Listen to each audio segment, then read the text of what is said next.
Mark, it's one of the few tracks that's escaped you on the Cup level. Has your perception of that place changed over the years?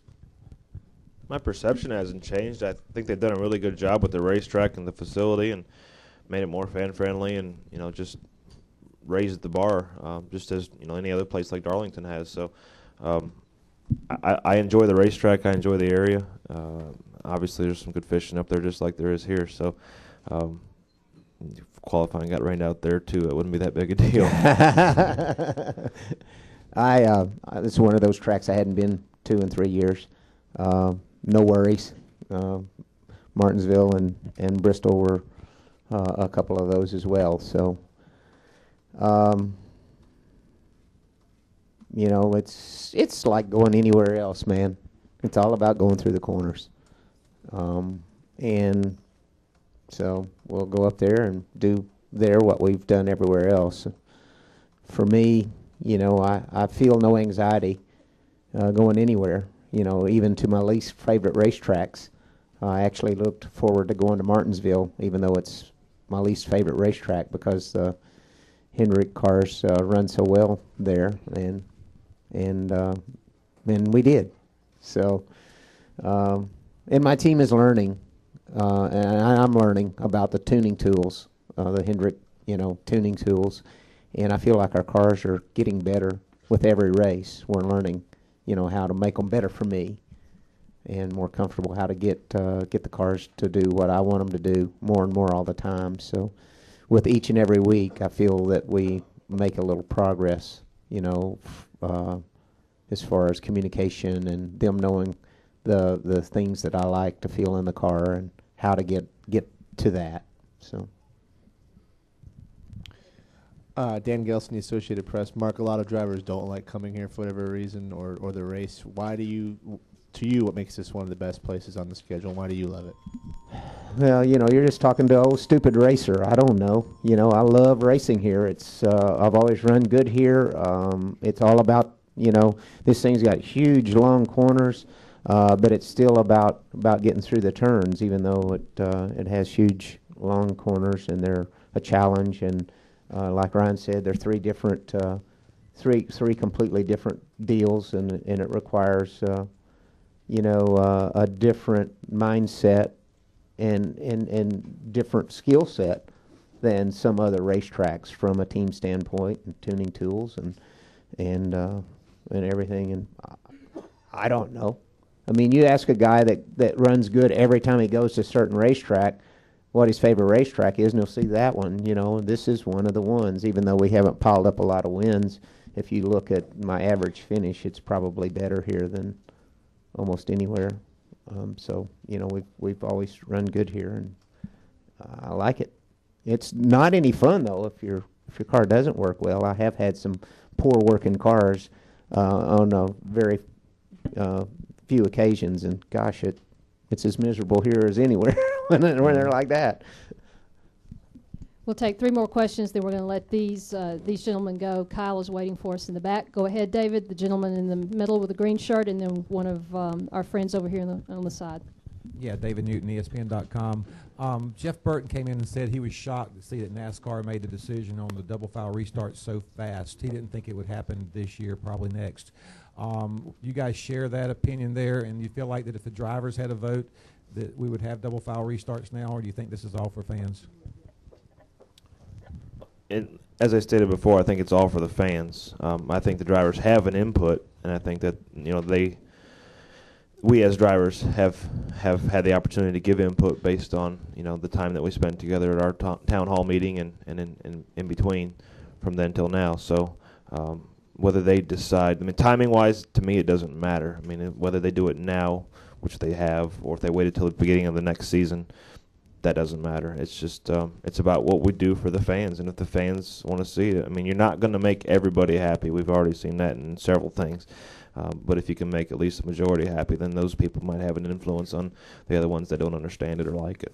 From a fan standpoint, I think it's timely, because we're competing, and that's an entertainment factor. From a competitor standpoint, I would have rather mulled it over for a while. From a competitor standpoint, purely, you know, I'm not. I wasn't sure about it. I wasn't sure that we had thought about it. You know, from that standpoint, you know, how it impacts a restart at Indy, for example. From a fan standpoint, I think it's kind of good sometimes when you put somebody that's in an advantageous position and you put them in a disadvantaged position. You know, that's what the All-Star race is all about. It's about $1 million. I get a chance to race for $1 million to win. I'll restart any way they want to.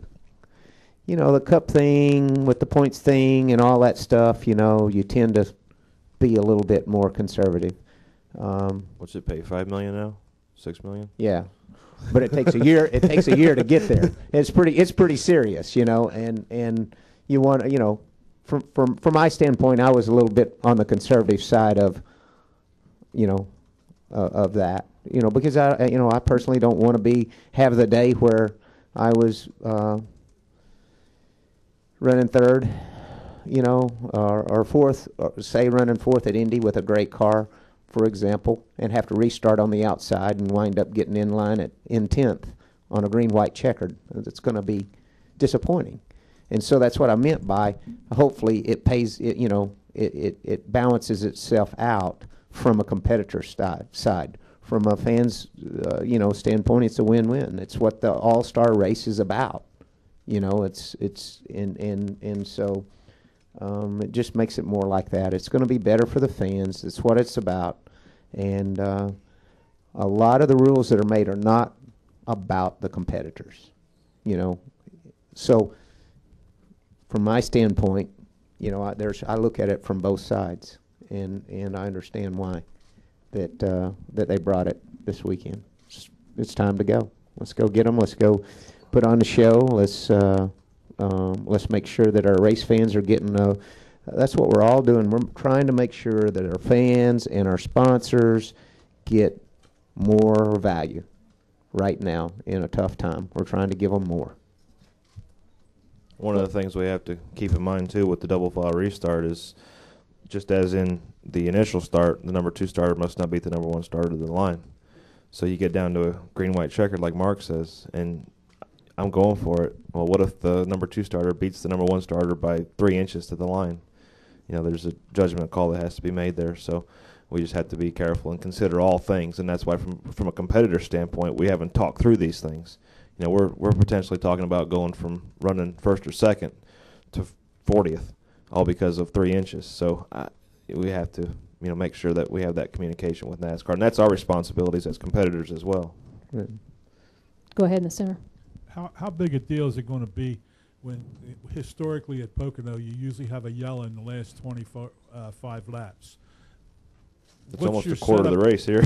Well, I understand that, but in the last 25 laps there's usually a yellow. And what turn are you going to set up for? The third or the second coming down that long straightaway?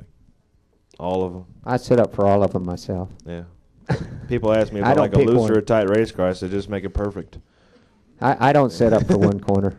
I set up for all of them. I'll work, you know, I work hard on all of them. I take what I can get, but I work on all of them.